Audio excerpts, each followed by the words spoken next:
Part kemarin berakhir dengan beberapa kejadian yang terjadi, dan sedikit demi sedikit akhirnya terungkap beberapa hal dan alasan sang tokoh utama bisa masuk ke dalam game.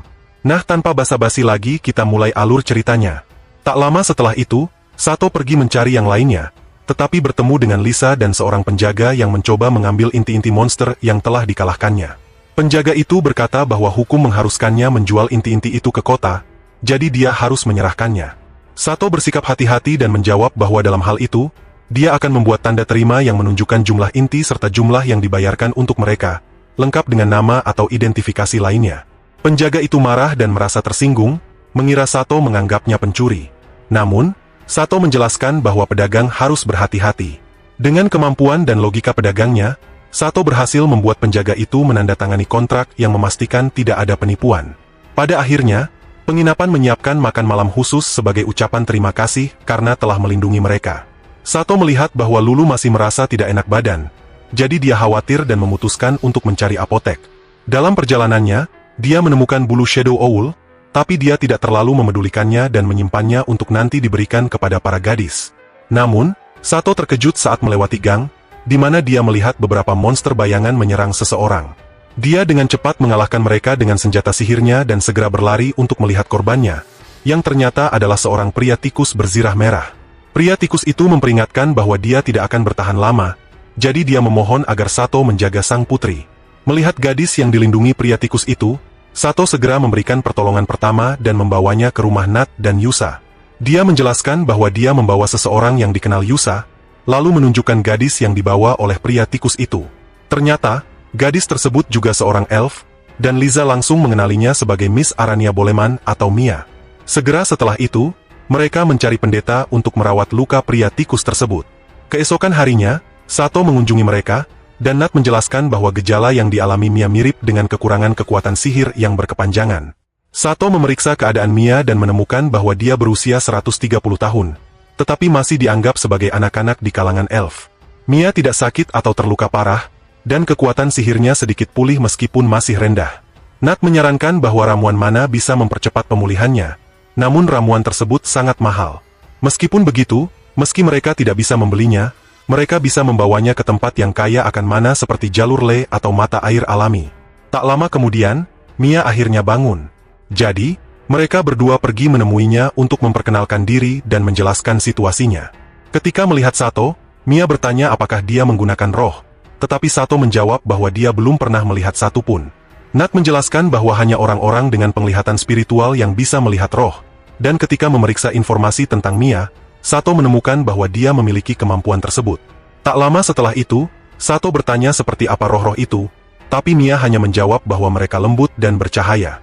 Setelah menghabiskan sore bersama Mia dan belajar lebih banyak tentang roh dan bahasa elf, Sato kembali kepada para gadis dan menceritakan tentang sang putri.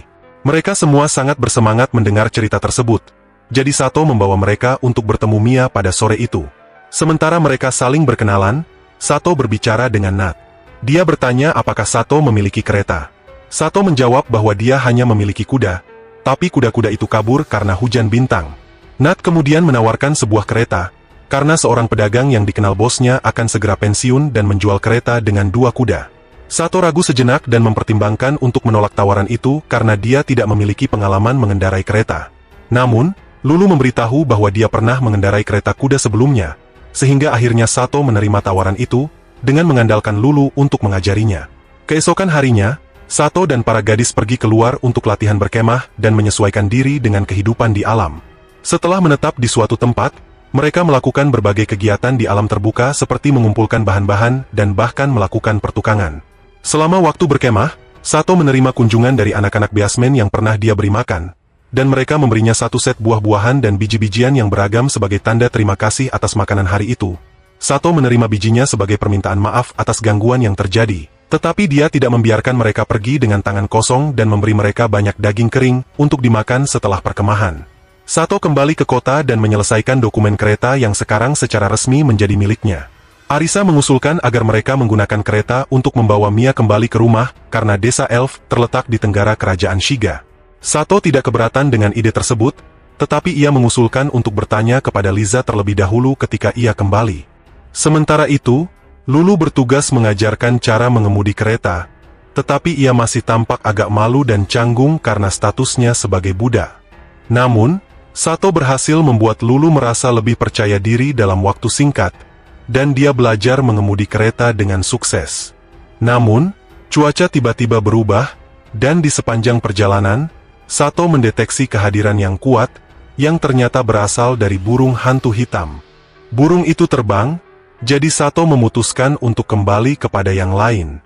Saat tiba, dia melihat Mia sudah jauh lebih baik karena Liza telah memberinya beberapa ramuan yang sangat membantu. Sato sekali lagi melihat burung hantu hitam itu mengawasi mereka dari atap, jadi dia memutuskan untuk masuk ke rumah Nana bersama para gadis. Di sana, dia bertemu dengan Mise, manusia tikus yang telah menyelamatkan Mia, yang masih dalam masa pemulihan. Mise bercerita bahwa beberapa penyihir dari desa elf mereka telah menculik Mia dan menahannya di sebuah tempat bernama Kuna. Saat Mia berhasil melarikan diri, dia bertemu dengan Mise yang menyelamatkannya, dan bersama dengan teman-temannya, mereka berusaha membawanya ke kota seru untuk bertemu dengan Yusa. Namun, semut terbang yang menyerang kota dikirim oleh para penyihir yang menculik Mia. Sato belum mengerti mengapa Mia diculik, tetapi dia merasa bahwa Liza mengetahui sesuatu. Namun, karena Liza tampaknya tidak ingin berbicara, Sato memutuskan untuk tidak menanyakannya. Tiba-tiba, terdengar kegaduhan di dalam rumah, tetapi ketika mereka memeriksa, ternyata para gadis hanya ketakutan karena badai. Sato merasa lega, tetapi dia memperhatikan bahwa Tama terus menatap ke arah tertentu. Saat Sato melihat ke arah yang ditatap Tama, dia menyadari bahwa burung hantu yang tadi sudah berada di dalam rumah. Dengan suara petir besar, burung hantu hitam itu berubah menjadi seorang penyihir kuat. Penyihir tersebut segera menggunakan sihir psikisnya untuk membuat semua orang bingung.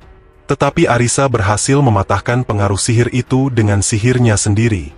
Sato lalu meningkatkan kekebalannya. Setelah itu, dia memeriksa informasi tentang penyihir tersebut, yang ternyata bernama Zen, sama seperti pahlawan dalam cerita yang mereka lihat sebelumnya. Zen menyatakan bahwa dia datang untuk Mia, tetapi Sato dengan tenang berdiri di antara mereka berdua dan memperingatkan Zen bahwa dia tidak memiliki urusan dengan para pedagang. Namun, Zen berasumsi bahwa Sato mungkin keturunan seorang pahlawan karena menganggap luar biasa bahwa Sato bisa menahan sihir psikisnya tanpa masalah. Sato hanya mengatakan bahwa dia tidak bisa membiarkan Mia dibawa pergi tanpa persetujuannya.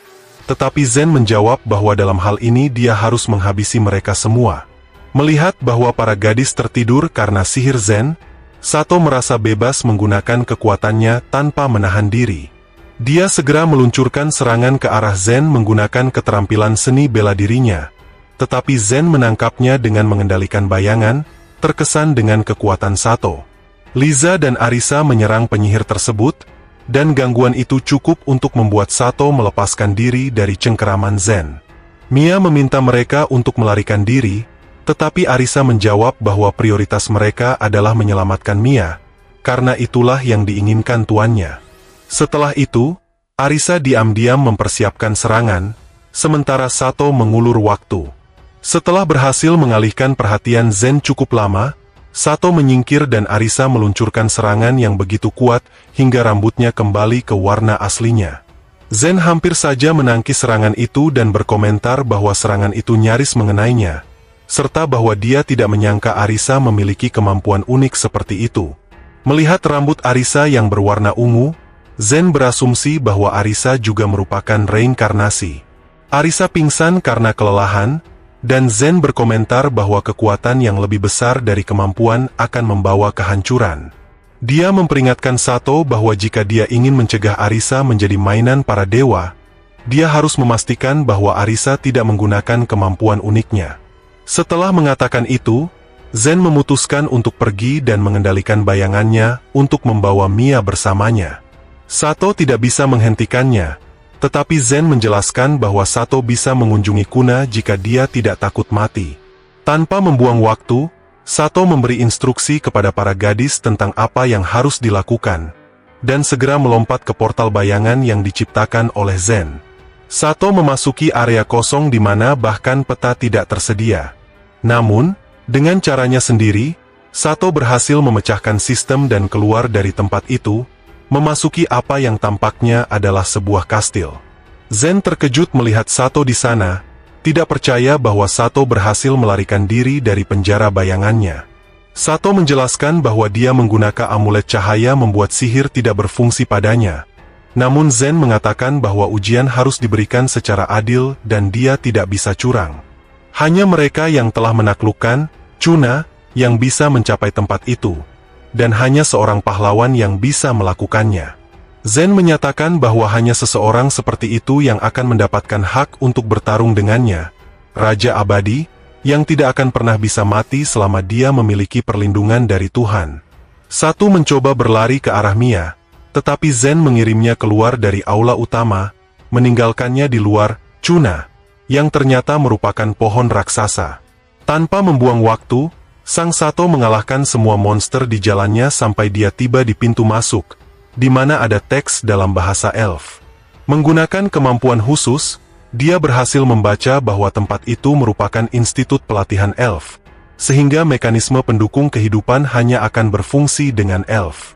Tidak ada pembatasan bagi siapapun yang ingin memasuki area pelatihan, tetapi mereka harus melakukannya dengan kehati-hatian. Sato memutuskan untuk mengikuti aturan karena dia tidak ingin dihukum. Saat masuk, dia mengalahkan berbagai jenis musuh dan menemukan bahwa ada sekitar 200 lantai di tempat itu. Berbeda dengan labirin Seiryu, Cuna lebih mirip permainan, karena semakin jauh dia maju, semakin kuat musuh-musuhnya. Sang Sato terus maju sampai menemukan sebuah lantai di mana seorang peri sedang tidur dan terbangun dengan suasana hati yang buruk karena tidak memiliki kekuatan sihir. Namun, ketika melihat protagonis, peri itu menjadi sangat tertarik dan memintanya untuk menjadi miliknya. Sato menolaknya dengan tenang, tetapi peri itu tiba-tiba mengambil kekuatan sihir darinya dengan ciuman. Karena itu, peri tersebut merasa puas dan menunjukkan sebuah koridor tersembunyi menuju ruangan seseorang bernama Toras Yuya. Saat masuk, Sato melihat bahwa ruangan itu seperti laboratorium dan menemukan bahwa Tayuya adalah orang yang menciptakan Cuna. Dalam entry diary, Tayuya menceritakan bahwa Cuna diciptakan untuk menanamkan keinginan untuk bertahan hidup pada para elf yang dalam bahaya sebelum kematian mereka. Toras Yuya memutuskan untuk menyegel tempat itu sampai teman-temannya membutuhkannya lagi, dengan keyakinan bahwa suatu hari para elf akan memimpin ras-ras dunia kembali. Sato kini mengerti mengapa mereka membutuhkan Mia, jadi dia memutuskan untuk terus maju dan meminta peri itu membawanya ke lantai tertinggi yang bisa dicapainya. Peri tersebut kemudian memindahkannya ke lantai 100, di ruang kesatria penjaga, di mana dia menemukan trio gadis homunculus bersama seorang penjaga besar. Mereka bersiap untuk bertarung dengan tenang. Sato mengingat bahwa homunculus adalah kecerdasan buatan yang diciptakan dengan alkimia. Mereka menjelaskan bahwa untuk melanjutkan, Sato harus mengalahkan penjaga, tetapi Sato berhasil mengalahkannya dengan satu serangan. Kelompok homunculus kemudian berpisah, dan dua dari mereka menyerah, meninggalkan nomor 7 sebagai pemimpin.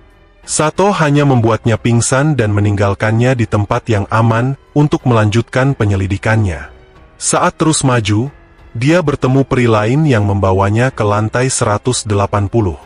Sato mengalahkan semua musuh hingga mencapai puncak. Akhirnya, Zen mengakui bahwa dia tidak menyangka Sato akan sampai di sana secepat itu.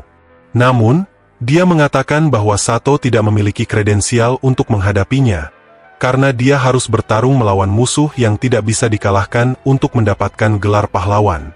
Hadiahnya adalah pedang suci bernama Hiar Horn, pedang yang hilang dan akan memberinya kemuliaan jika diperlihatkan kepada raja manapun. Zen kemudian membuat Sato menghadapi 3 penjaga dan 6 gadis homunculus. Dalam waktu singkat, Sato mengalahkan para penjaga tanpa masalah, tetapi dia berusaha untuk tidak melukai para homunculus. Namun, mereka terus bangkit meskipun sudah tidak mampu lagi. Sato bertanya mengapa mereka terus berjuang begitu keras untuk seorang tuan yang memperlakukan mereka seperti bidak. Mereka menjawab bahwa itu adalah keinginan mereka dan terus berjuang dengan segala yang mereka miliki. Sato akhirnya membuat mereka pingsan tanpa menyebabkan kerusakan serius. Ketika mengalahkan yang terakhir, dia memintanya untuk memenuhi keinginan tuannya. Saat kembali ke Zen, Zen memujinya atas penampilannya dan memberikan pedang suci sebagai hadiah. Sato menerima pedang itu bersama dengan gelar pahlawan dan memutuskan untuk bertanya apa yang sebenarnya diinginkan Zen. Zen menjawab bahwa satu-satunya hal yang dia inginkan adalah menemukan seorang pahlawan yang bisa membunuhnya. Dia menjelaskan bahwa kehidupannya sebelumnya berakhir dengan kekejaman yang tidak adil, dan Tuhan memutuskan untuk mereinkarnasinya sebagai seorang bayi yang bereinkarnasi dengan orang tua yang terhormat dan menemukan pasangan yang terlalu baik untuknya. Dia berpikir bahwa semuanya akan baik-baik saja untuk sementara waktu. Namun, dia bodoh karena berpikir bahwa kehidupannya yang baru akan memiliki akhir yang berbeda. Dia menyadari bahwa seorang bangsawan yang jatuh cinta pada istrinya menangkapnya dan mengeksekusinya dengan tuduhan palsu. Penglihatan yang diberikan Tuhan kepadanya kemudian menunjukkan kepala dari setiap anggota keluarganya tersebar di seluruh kastil, dan di bawah mereka tubuh istrinya seperti boneka yang rusak. Zen kemudian mengubah sisa-sisa keluarganya dan orang-orang lain yang terbunuh di sana menjadi mayat hidup, mengancam keluarga yang telah merenggut semuanya darinya. Setelah membalas dendam, dia mencari cara untuk mengakhiri hidupnya agar bisa bersatu kembali dengan istrinya. Namun, berkah Tuhan tidak mengizinkannya, karena dia telah menjadi raja abadi malam hari. Zen kemudian meminta Sato untuk mengakhiri hidupnya sebelum dia menjadi raja iblis dalam jiwa. Sang Sato sekarang memahami keinginannya setelah mendengar kisah yang begitu tragis, sehingga tanpa ragu dia menggunakan pedang sucinya. Pedangnya sekarang bersinar dengan warna biru saat dia menikam Zen. Zen berterima kasih karena telah memenuhi keinginannya dan akhirnya meninggalkan kehidupannya untuk bersatu kembali dengan istrinya sekali lagi. Sato memperoleh gelar pembunuh makhluk abadi dan mengambil satu-satunya peninggalan dari Zen, yaitu cincin pernikahannya. Chuna kemudian memulai urutan penghancuran diri, sehingga Sato berlari untuk menyelamatkan Mia dengan menggunakan sistem darurat dari Chuna. Sato membuat Mia melarikan diri bersama 6 homunculus yang dia hadapi, tetapi hanya dia yang tinggal. Dengan cepat, dia menuju ke ruangan tempat dia meninggalkan homunculus nomor 7 untuk menyelamatkannya. Dengan dia dalam pelukannya, Sato berlari ke lantai tempat Aradia berada dan bertanya apakah ada cara untuk mengeluarkan mereka dari sana. Aradia menjawab bahwa jika dia memberinya kekuatan sihir dan biji, dia bisa memindahkan mereka ke pohon hampa di luar Chuna. Sang Sato teringat biji-bijian yang diberikan oleh anak-anak binatang sebelumnya, sehingga dia memberikan itu kepada Aradia dan juga memberinya semua kekuatan sihir yang dimilikinya. Dengan ini, Aradia berhasil mengeluarkan mereka dari tempat tersebut, dan Sato mulai berlari jauh sebelum reruntuhan Chuna mencapai mereka. Menggunakan banyak keterampilan, Sato berhasil melarikan diri bersama nomor 7. Tak lama setelah itu, dia akhirnya bersatu kembali dengan para gadis. Semuanya menyambutnya dengan air mata karena mereka sangat khawatir sejak dia pergi. Mia dengan resmi berterima kasih padanya untuk semua yang telah dilakukannya, dan Sato memperoleh gelar teman para elf. Di sisi lain, para homunculus juga berterima kasih kepadanya karena telah mengampuni mereka dan menyelamatkan mereka. Sato memberitahu mereka bahwa dia telah memenuhi keinginan Zen dan menyerahkan cincin yang ditinggalkan Zen. Melihat ini, para gadis berlutut di hadapannya dan bersumpah untuk mematuhinya sebagai tuan baru mereka. Tetapi sebelum bisa berada di sisinya, mereka membutuhkan waktu untuk membawa cincin pernikahan Zen ke makam istrinya. Meskipun begitu, nomor 7 tetap tinggal bersamanya. Jadi Sato memberinya nama Nana. Mereka semua kembali ke kota bersama-sama, dan Mia memberitahu Liza bahwa dia akan pulang. Sato berjanji untuk mengantarnya. Saat tiba di kota, Sato akhirnya bersatu kembali dengan Sena, yang juga menunggunya dengan sangat khawatir. Dena mengakui bahwa saat dia mendengar apa yang terjadi, dia hanya berpikir untuk mencarinya, tetapi dia hanya bertindak seperti anak kecil. Sato meminta maaf karena membuatnya khawatir dan mengaku bahwa dia ingin memberikan sesuatu padanya sebelum monster menyerang kota. Dia memberinya sepasang anting-anting yang mereka lihat pada hari mereka menonton pertunjukan di alun-alun, dan Zena menjadi sangat bahagia. Sato kemudian mengakui bahwa dia menerima pekerjaan untuk mengantarkan seorang anak elf yang diculik kembali ke rumahnya.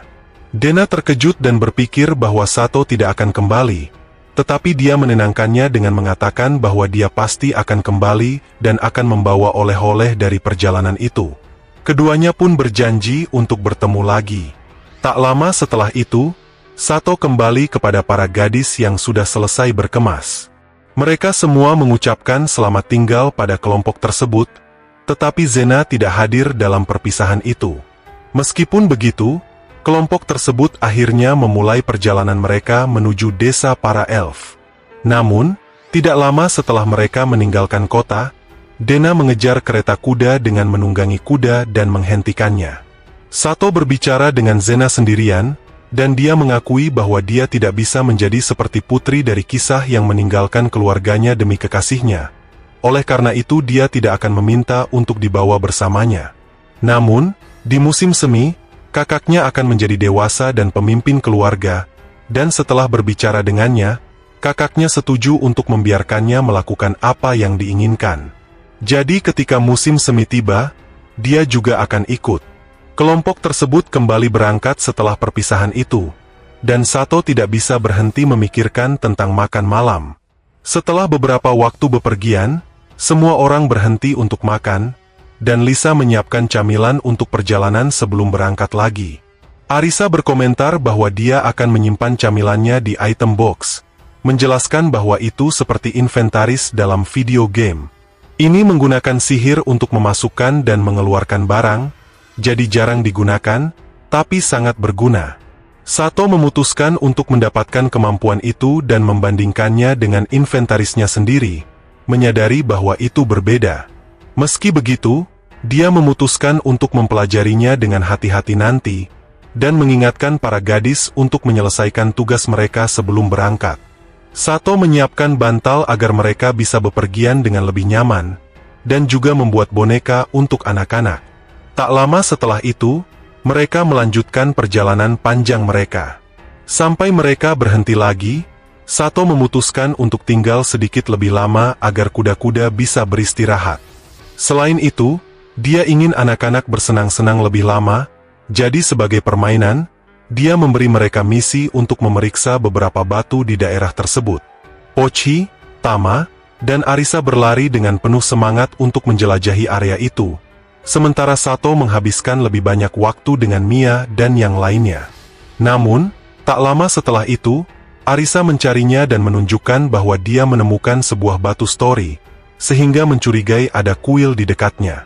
Sato sangat terkejut dan merasa seperti pernah melihatnya sebelumnya.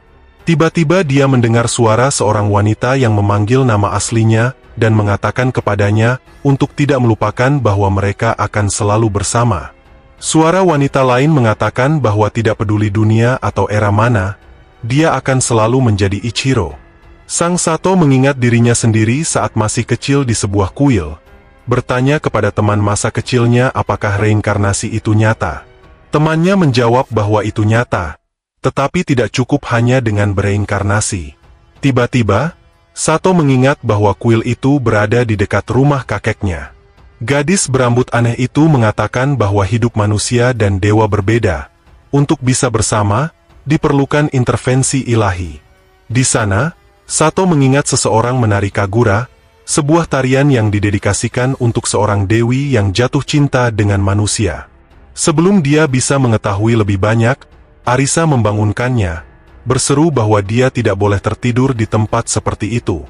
Setelah berpikir sebentar, Sato berkomentar bahwa itu tampaknya adalah travel gate yang rusak, sebuah pintu yang berfungsi untuk teleportasi. Arisa terkejut dan bertanya apakah dia bisa memperbaikinya, tetapi Sato menjawab bahwa itu mustahil dan memutuskan untuk kembali ke yang lain. Setelah hari yang begitu sibuk, perburuan membuat mereka lapar, jadi Arisa menawarkan makanan yang dia simpan di item box-nya. Tapi dia mengeluh bahwa itu tidak menjaga makanan tetap hangat. Perjalanan berlanjut, dan setiap hari Sato sibuk mempelajari sihir dari sebuah buku yang dia dapatkan setelah mengalahkan Zen. Sepanjang perjalanan, Sato meneliti rumus mantra, tapi dia terganggu ketika melihat di peta bahwa sebuah kereta yang berisi manusia tikus mendekat.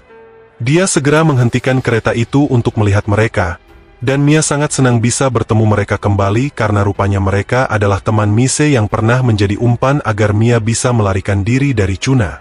Setelah pertemuan emosional itu, manusia tikus itu mendahului mereka untuk melakukan sesuatu, berjanji akan bertemu mereka lagi nanti.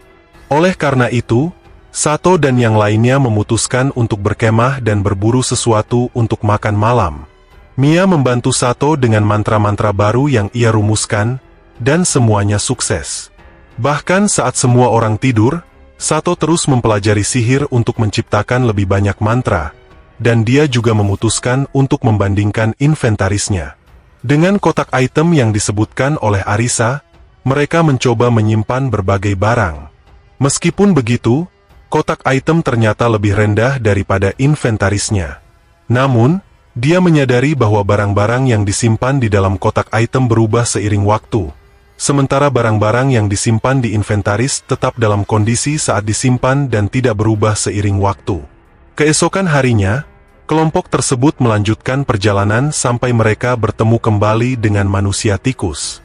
Ketika semuanya berkumpul, mereka memutuskan untuk mengunjungi makam manusia tikus yang mereka buat untuk menghormati mereka yang telah gugur melindungi Mia.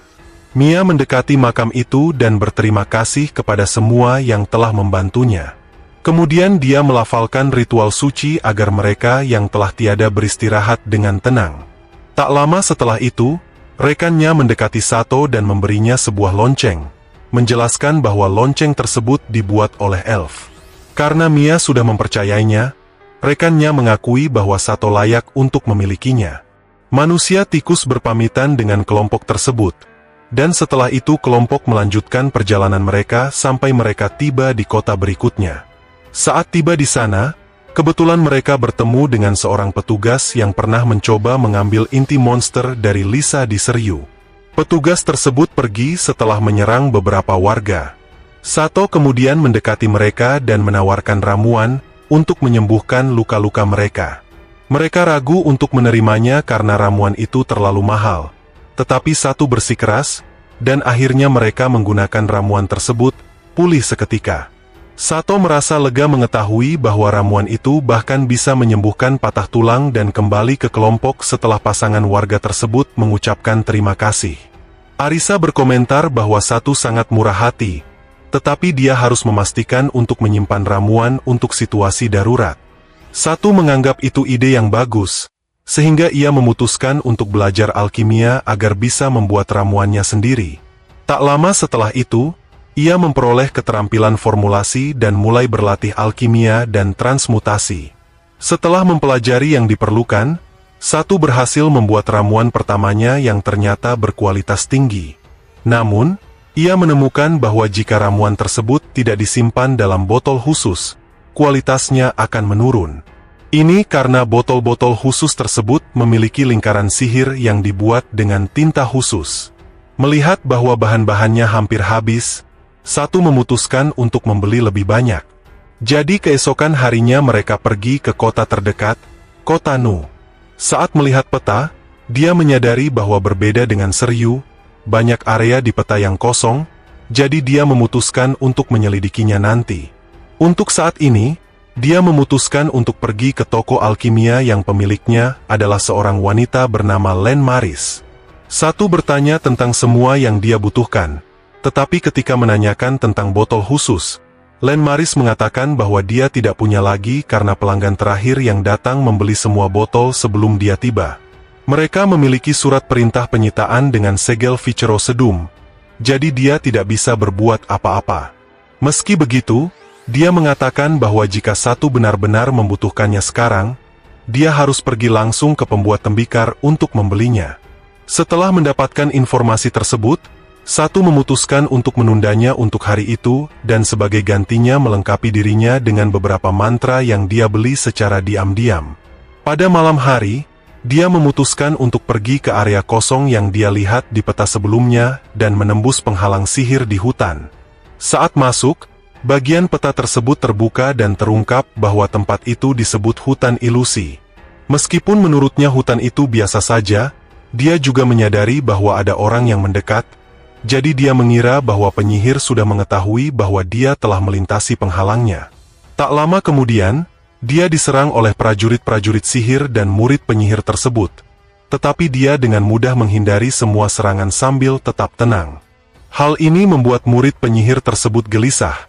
Tetapi Sato hanya memintanya untuk berhenti menyerang karena itu berbahaya. Tiba-tiba, seekor burung besar muncul dan mendarat di atas murid penyihir. Di atas burung tersebut, ada penyihir dari hutan ilusi yang bersujud di hadapan Sato dan memperkenalkan dirinya sebagai penjaga mata air mana di hutan ilusi. Segera dia menyadari bahwa penyihir tersebut sangat menghormatinya karena dia membawa lonceng yang diberikan oleh M. Penyihir tersebut meminta maaf atas sikap kasar muridnya karena tidak tahu bahwa dia sedang berhadapan dengan utusan Bolen. Sato menjelaskan bahwa dia sedang merawat seorang elf dari klan Bolen, tetapi dia bukan seorang utusan. Tak lama setelah itu, dia bertemu dengan seorang murid penyihir, seorang gadis bernama Inimana atau Ine. Penyihir itu bertanya bagaimana perkembangan ramuan-ramuan mereka, dan Ine menjawab bahwa tidak ada masalah, sehingga mereka dapat memenuhi perjanjian. Sato bertanya perjanjian apa yang dimaksud, dan penyihir itu menjelaskan bahwa mereka memiliki perjanjian dengan Count Kauha Hanou. Sebagai imbalan untuk menjaga para pencuri dan pemburu keluar dari hutan, mereka menyerahkan 300 botol ramuan khusus 2 kali setahun. Sato mengungkapkan minatnya untuk membuat ramuan, jadi penyihir itu mengatakan bahwa dia akan mengajarkan sebuah resep khusus. Setelah cukup lama belajar, Sato berpamitan dengan penyihir itu, yang menerangi jalannya di hutan menuju kota dengan sihir.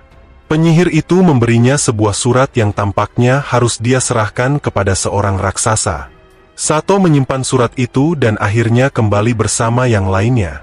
Keesokan harinya, Sato pergi ke sebuah kedai, tetapi sebuah percakapan antara dua orang asing menarik perhatiannya.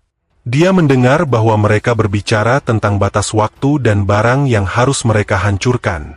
Sebelum dia bisa mendengar lebih banyak, pemilik bengkel datang untuk membahas botol yang dimintanya. Pemilik itu menjelaskan bahwa ada banyak peraturan di kota, sehingga dia tidak bisa begitu saja membuat botol, tetapi dia menawarkan alternatif yaitu belajar membuat keramik di bengkelnya. Sato tiba-tiba berhenti mendengarkan karena dia kembali fokus pada percakapan dua orang tadi. Salah satu dari mereka mengatakan kepada yang lain bahwa ketika dia menjadi wakil raja, dia berharap bisa menjadikan dirinya dan klannya sebagai asistennya sebagai balas budi atas kesetiaannya.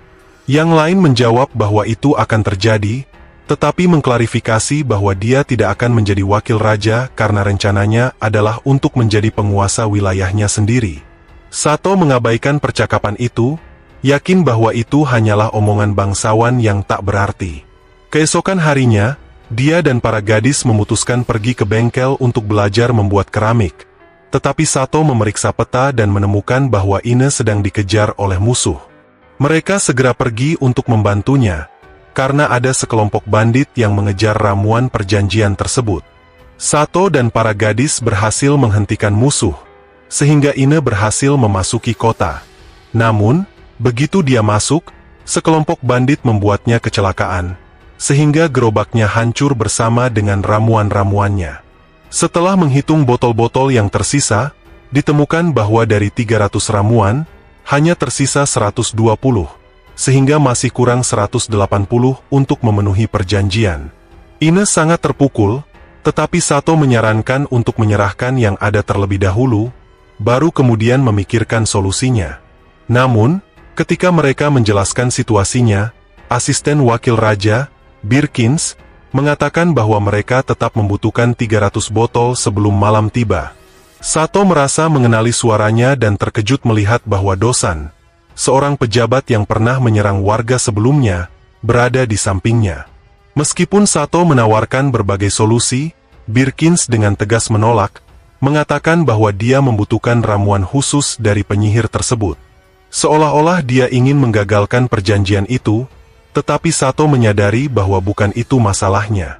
Saat itu, dia mengenali suara mereka, menyadari bahwa mereka adalah orang-orang yang dia dengar berbicara di kedai sebelumnya. Sato akhirnya menyadari bahwa Birkins berencana menghancurkan hutan ilusi untuk membangun sebuah kota di sana. Dengan pemikiran itu, Sato meningkatkan semua keterampilannya hingga maksimal untuk mengatasi situasi tersebut. Akhirnya, dia berhasil meyakinkan Birkins untuk menerima pengiriman ramuan dengan kualitas yang sama seperti yang dimiliki penyihir itu, setelah mendapatkan kontrak tertulis. Sato kemudian berkumpul dengan para gadis yang telah mengumpulkan bahan-bahan, tetapi Ine memperingatkan bahwa akan mustahil untuk menyelesaikannya sebelum malam, karena meskipun mereka berhasil membuat ramuan, ramuan itu tidak akan berguna tanpa botol-botolnya. Saat itulah Sato menyadari bahwa alasan mengapa semua botol di toko-toko alkimia telah dibeli adalah karena ada seseorang yang mencoba menggagalkan mereka. Namun, Sato tidak menyerah. Dia pergi ke bengkel dan meminta pemiliknya untuk meminjamkan tungku. Setelah berpikir sejenak, pemiliknya setuju untuk membantu mereka, meskipun dia berpikir itu adalah tugas yang mustahil. Sato dan para gadis segera beraksi, mulai membuat botol-botol, sementara Arisa dan Mia menangani ramuan-ramuannya. Dalam waktu singkat, mereka berhasil membuat banyak botol. Tetapi masalah muncul saat pengeringan karena botol-botol itu biasanya memerlukan 5 hari untuk mengering sebelum bisa dipanggang. Meski begitu, dengan semua pengetahuan yang dimilikinya, Sato menciptakan sebuah mantra untuk mengeringkan botol-botol tersebut secara instan. Semua orang bekerja keras dan saat senja tiba, semua botol sudah berada di dalam oven dan siap diproses. Mereka hanya perlu didinginkan, dan botol-botol itu akan selesai. Namun, tiba-tiba Dosan muncul bersama para pengikutnya dan menuduh mereka membuat botol tanpa izin. Karena ini, mereka menghancurkan oven sepenuhnya, merusak semuanya di dalamnya dan membuat para gadis sangat terpukul. Tak lama kemudian, kita mengetahui bahwa yang mereka hancurkan hanyalah sebuah jebakan yang ditinggalkan oleh Sato. Sebelum oven dihancurkan, dia menyimpan botol-botol itu dalam inventarisnya, lalu memindahkannya ke dalam M-box untuk menyesuaikan suhunya. Pada akhirnya, mereka mendapatkan semua botol dalam keadaan utuh. Menjelang akhir hari, Sato menghadap Birkin untuk mendapatkan tanda tangan dan stempel pada bukti penerimaan. Namun, Birkin menolak untuk menandatanganinya, hingga tiba-tiba Count Kujan muncul, menyatakan bahwa dia yang akan menandatanganinya.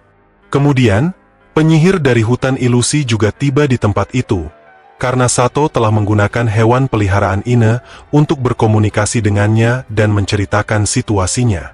Count mengatakan kepada Birkin bahwa dia telah mendengar semua kejahatannya dan menyadari bahwa memberinya posisi itu adalah sebuah kesalahan. Dia mengatakan bahwa Birkin tidak layak menjadi asisten penguasa wilayah dan tidak akan lagi memiliki hak aristokrasi di wilayahnya. Pada saat itu, Birkin menyerang, tetapi serangannya sia-sia karena mustahil melukai Count di wilayahnya sendiri. Count kemudian mengatakan bahwa Birkin akan membayar dengan nyawanya atas pengkhianatannya. Namun, sebelum Count bisa menyerangnya, Sato menghentikan Birkin dan Dosan dengan cepat.